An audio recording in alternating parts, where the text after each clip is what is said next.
CM को शिकायत करेंगे, डीसी को शिकायत करेंगे और सीएम तक भी हम इसकी शिकायत करेंगे। खाने बंद करो, हम सब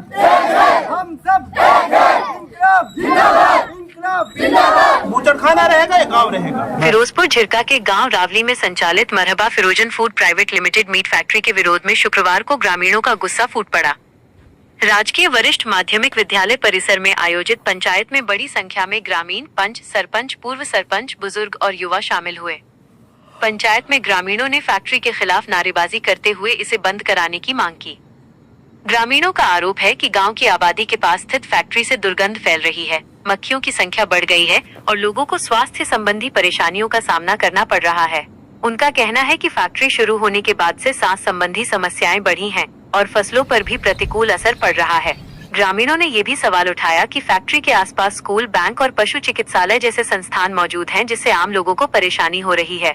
गांव के सरपंच हनीफ गोरवाल ने कहा कि पंचायत में ग्रामीणों ने फैक्ट्री बंद कराने की मांग की है और वो गांव के लोगों की आवाज के साथ हैं।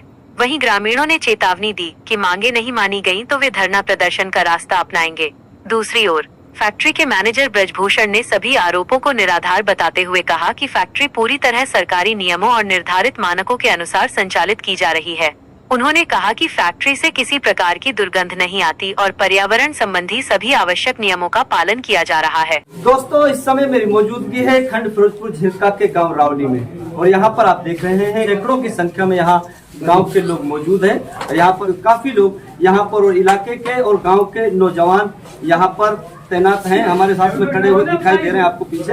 यहाँ पर सुबह से कम 2 घंटे पहले से पंचायत चल रही है। जो गांव के अंदर बूचड़ खाना बना हुआ है उसने लोगों का जीना दुश्वार कर दिया है। खाना लगा हुआ है, इससे बच्चों का भारी प्रकोप जो है अंदर बढ़ रहा है और इससे बहुत ही भारी प्रदूषण बढ़ रहा है। इससे बच्चों की बीमारी और सरकार की सब तरह की बीमारी जो है बढ़ रही है गाँव में। तो या तो सरकार इसको बंद करे पूर्ण रूप से, अगर वो नहीं कर सकती सरकार इसको जो कानून का दायरा है, जो इसकी शर्त कंडीशन है, इनको मद्देनजर रखो, इसको चलाया जाए। इसी मांग को लेकर हम यहाँ इकट्ठे हुए और इस गाँव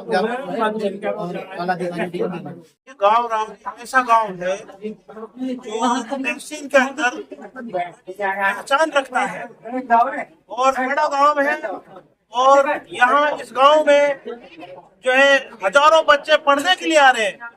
कोट पास के 10-20 गांवों से यहाँ पढ़ने के लिए आ रहे हैं। 3-3, 4-4 स्कूलें हैं और इस गांव के अंदर, ऐसे गांव के अंदर जो बूचड़खाना जो खुला है, ये एक बड़ी समस्या है और इस गांव के लिए ये बहुत बड़ा धोखा हुआ है। गांव वाले ये चाहते हैं कि इस बूचड़खाने को बंद किया जाए और बच्चों की तालीम पे जो असर पड़ रहा है बूचड़ खाने से, ये जबरदस्त एक असर है और बच्चे जो है परेशान हो रहे हैं और बूढ़े बूढ़ों का तो नंबर आ चुका है। जो दमा के जो मरीज हैं उनमें से तो कुछ बूढ़े मरीज तो 10-5 दिन के अंदर जा चुके हैं। मौलाना मैं ये कह रहा हूँ, नुकसान इससे जब बूचड़ खाना बन रहा था तो उस समय आप लोग कहा थे, उस समय गाँव के लोग, जब बूचड़ खाना बना था उस वक्त गाँव वालों को सही तरीके से ये पता नहीं था कि बूचड़ खाना बन रहा है और मैंने भी खुद नहीं, जब बूचड़ खाना जब बन रहा था और जब इसमें काम चल रहा था, मैंने खुद ने पूछा था, सरपंच से भी पूछा था। सरपंच ने यूं कहा था कि भाई मैंने साइन तो किए हैं मगर मुझे ये पता नहीं क्या बन रहा है। सरपंच के साथ भी धोखा किया गया है इसमें। अच्छा। और धोखे के साथ मतलब जो साइन कराए गए हैं। तो आज पंचायत में क्या फैसला लिया? पंचायत ने फैसला लिया है कि ये बूचड़ खाना बंद होगा और बूचड़ खाने ने अपनी जमीन, अपना रास्ता नहीं बनाया, पंचायत के रास्ते को इस्तेमाल कर रहा है बूचड़ खाना। हमने ये प्रस्ताव दिया या तो बूचड़ खाना बंद किया जाए या फिर मतलब जो है हम रास्ते को बंद करेंगे। ये बूचड़ खाना रहेगा या गाँव रहेगा। ये बूचड़ खाना बना है जो इसके ऊपर हम इकट्ठे हुए और हमने ये निर्णय लिया है कि भाई ये बंद करा जा रहा। हमारा तो देखो डीसी साहब से भी ये निवेदन है और सरकार से भी ये निवेदन, हाथ जोड़ के मैं निवेदन कर रहा हूँ ताकि गांव बसा जाए और ये उन्होंने ये पूरा वे लेना चाहिए।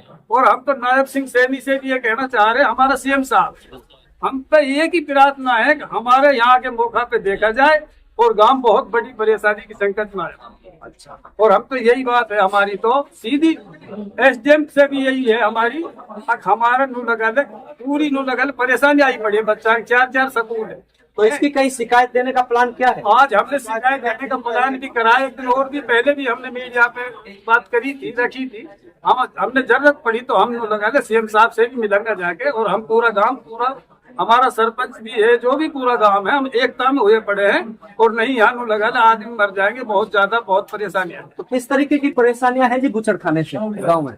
जनाब, हमारे यहाँ इस तरह की परेशानी है। जनानी अगर मान ले न्यार करने जाए अपने ढोरों के लिए, पड़ोस में जो खेत है वो न्यार नहीं ला सकती, आने वाले टाइम में उनको काट नहीं सकती फसल को। बहुत ज्यादा गांव परेशान है, बच्चे सो नहीं पा रहे, बहुत ज्यादा उल्टियां आ रही हैं, बहुत ज्यादा परेशान। तो बुजुर्ग क्या चाहते हो आप, जो गांव में बूचड़ खाना बना हुआ है, इसको लेकर क्या कहोगे? यही चाह रहे हैं भाई, ये बूचड़ खाना यहाँ से बंद हो बिल्कुल। गांव में इतनी बड़ी दिक्कत आई पड़ी है कि ना खाना खाया जा रहा, ना सो रहे हैं आदमी। और जो बुजुर्ग आदमी, खुद मैं हार्ट का मरीज हूँ, मेरे को दिक्कत हो रही है। बूचड़ खाना बिल्कुल यहाँ रहना नहीं चाहिए। प्राइवेट स्कूल है, कितनी परेशानी, मेरे बच्चे 1 महीना से खुद को बीमार चल रहे हैं। अच्छा, ये चाहते हैं इनको बंद किया जाए ताकि गाँव में रह सके। आपका क्या कहना है बूचड़ खानों को लेकर? मेरा तो यही कहना हो कि बूचड़ खानो बिल्कुल बंद हुए, और बहुत दिक्कत आ रही है। हमारी एक माँ बीमार रहे, वो ज्यादा सांस लो और ज्यादा दिक्कत आ रही है, बालक हमारा सारा बीमार। सरपंच साहब क्या कहोगे बूचड़ खानों को लेकर? ऐसा है, जब भी बूचड़ खाना का निर्माण हुआ था उस टाइम हम इतने जागरूक नहीं थे। हर आदमी को ये गुमराह कर रहा था कि भाई यहाँ गत्ते की फैक्ट्री लगेगी। तो जब हमने इसको तैयार होगी, जब इसको हमने देखा, हर आदमी को प्रयोग करके ही पता लगता है क्या होता है। तो अब फिलहाल की पोजीशन ये है कि जब हवा इधर की आती है तो सारा गांव दूषित हो जाता है। तो हमारा कहने का मकसद तो ये है, हम पूरे गांव की तरफ से, अब आपके सामने पूरा गांव इकट्ठा है, हम हमारा ये विचार है कि बूचड़ खाना बंद होना चाहिए। और रही मसला सरकार का, सरकार ने जो भी यहाँ धोखाधड़ी किसी ने भी करी है, मान लो या तो गांव, मान लो ये किलोमीटर भी नहीं है गांव से दूर, ये जो 2-3 किलोमीटर 4 किलोमीटर दूरी दिखाई गई है, ये भी मान लो सरकार के साथ भी धोखा है, हमारा सरपंच के साथ भी धोखा है। सरपंच भी हमारे साथ है, बिल्कुल बेपरकरार खड़े हैं। हम इस बूचड़ खाना के सारा गाँव खिलाफ है। एक गाँव तो कम आ जा तो सरकार ना दे सकती है, ना हम घर छोड़ के जा सकते हैं। कोई भी आदमी कहाँ जाके शिफ्ट होगा। बाकी मेरा कहने का मकसद ये है कि सरकार इसको बूचड़ खाने को तो बंद कर सकती है ना। पैसा लगाए तो सरकार का लगाए, किसी लोन का लगाए, किसी इसको दूसरी जगह शिफ्ट कर दे 5-6 किलोमीटर पे। यहाँ जब गाँव को परेशानी है तो हम इसको पसंद नहीं करते, हटना चाहिए। हमको गुमराह करा गया है पहले से ही कि ये मान लो गत्ता की फैक्ट्री लगेगी, यहाँ तो कोई उद्योग आएगा। लेकिन पता जब लगा है हमने, जब ये यहाँ बूचड़ खाना भैंस कटने लगी है, जब बदबू से दूषित है। मोहम्मद सिंह शर्मा, सीएम को शिकायत करेंगे, डीसी को शिकायत करेंगे, और सीएम तक भी हम इसकी शिकायत करेंगे। साथ में है, उनसे भी चलो हम बात कर लेते हैं। आज पंडित जी यहाँ पर काफी गांव के लोग, नौजवान इकट्ठे हुए हैं, क्या समस्या है आपकी? भाई समस्या ये है कि भाई यहाँ पूरे गांव की एक में साथ भोकस है, और भाई ये फैक्ट्री चालू कर दी। इसमें पहले कुछ बताया था और बाद में कुछ अभी बन गया कुछ भी। अब इससे यहाँ एक बस चारों साइड एक बार बीमारियां फैल रही है, बच्चे बड़े बूढ़े सारे बीमार हो रहे हैं, और उनमें से मक्खियाँ आती हैं, उनसे बीमारी का सबको एक बार एलर्जी से सबके परेशानी खड़ी हो रही है। हम तो ये चाहते हैं अब भाई ना कोई खाना खा सकता है, ना सो सकता है, ना बैठ सकता है। चारों साइड हर छोटे बड़े सब बच्चों को, पूरे गांव वाली बस्ती को, सबको परेशानी का जबरदस्त सामना करना पड़ रहा है। ये बैंक वाले, स्कूल वाले, और एक बार जो भी एक बार छोटे बड़े भाई हैं, सबको इसका जबरदस्त एक बार सामना करना पड़ रहा है। और हम तो ये चाहते हैं कि भाई इस बीमारी के जल्दी से जल्दी बूचड़ खाना बंद करके सब भाइयों को इसी एक बार बदबू से छुटकारा एक बार दिलाया जाए। तो अभी इसकी शिकायत कहाँ? हमारी शिकायत ये है, हम यहाँ से